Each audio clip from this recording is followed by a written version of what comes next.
قرآن مجید میں اللہ تعالیٰ فرماتے ہیں کہ ہم نے زمین اور آسمان کو پیدا کیا،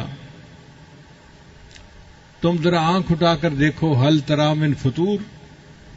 تمہیں زمین و آسمان کی پیدائش میں کوئی کمی نظر آتی ہے، کوئی نقص نظر آتا ہے؟ اور فرمایا کہ اگر ایک دفعہ نظر نہیں آتا تو دوبارہ آنکھ اٹھا کے دیکھو، فرجع البصر کرتین ینقلب الیک البصر خاسئا وحسیر، تمہاری نگاہ ناکام واپس لوٹے گی اور تمہیں میری تخلیق میں کوئی کمی نظر نہیں آئے گی۔ اب اللہ نے ایسی کائنات کو بنایا جس میں کوئی کمی ہے ہی نہیں، اور آج اتنا عرصہ گزر گیا، کوئی پوائنٹ ایسا نہیں جہاں انسان یہ کہہ سکتا ہو کہ جی کائنات میں یوں ہونا چاہیے تھا اور یوں ہے، غلطی ہو گئی، گنجائش ہی نہیں ہے، چونکہ اللہ نے پرفیکٹ سسٹم بنایا ہے۔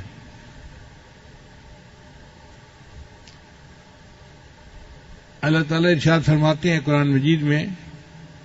خلق الارض فی یومین، اللہ نے زمین کو 2 دن میں پیدا کیا۔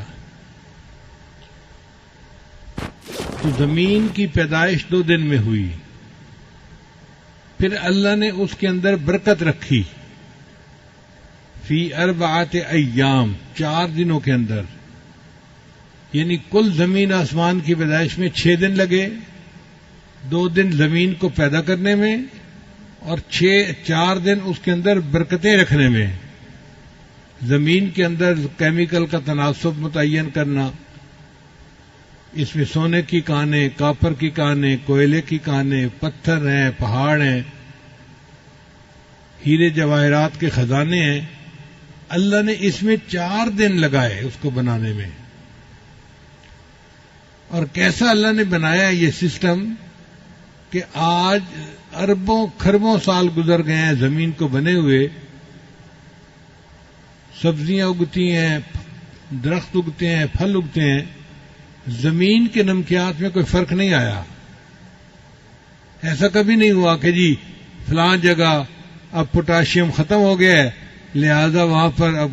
درخت نہیں اگ سکتے۔ کوئی 1-2 سال کی بات نہیں، اربوں کھربوں سال۔ سائنس کے حساب سے زمین 15 ارب سال پہلے بنی، تو 15 ارب سال سے اس کے اوپر درخت اگ رہے ہیں، مگر اللہ نے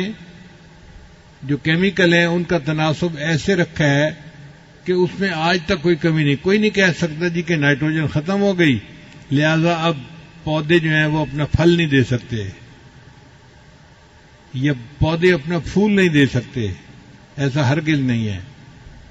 اللہ کتنا بڑا ہے جس نے زمین کے اندر تناسب کو اتنا اچھا بنایا کہ آج اربوں سالوں کے بعد بھی زمین کے اوپر پھل اگتے ہیں، سبزیاں اگتی ہیں اور زمین کاشت کے قابل ہے۔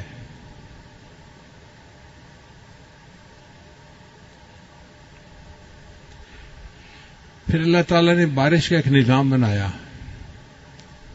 سمندر کے اوپر سے پانی بخارات بن کے اڑتا ہے اور بادلوں میں جاتا ہے،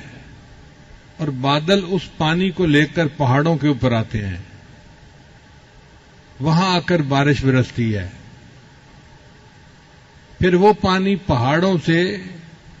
نیچے آتا ہے اور میدانی علاقوں میں دریاؤں کی شکل میں بہتا ہوا پھر واپس سمندر میں آ کے گرتا ہے۔ ایسا ایکو سسٹم اللہ نے بنایا ہے کہ جو پانی سمندر سے جاتا ہے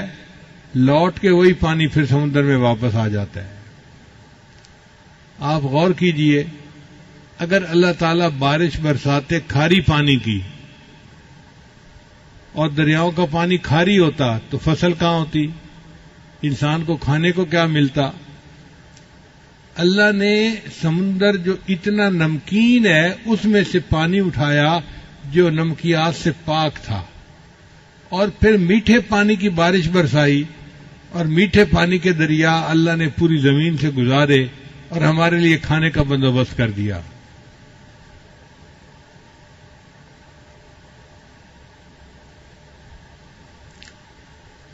کسی عارف نے کہا کھیتیاں سرسبز ہیں تیری غذا کے واسطے، کھیتیاں سرسبز ہیں تیری غذا کے واسطے، چاند سورج اور ستارے ہیں ضیاء کے واسطے، بحر و بر شمس و قمر ماء و شما کے واسطے، یہ جہاں تیرے لیے ہے تو خدا کے واسطے۔ اللہ نے یہ جہان ہمارے لیے بنایا اور ہمیں اللہ نے اپنی عبادت کے لیے بنایا۔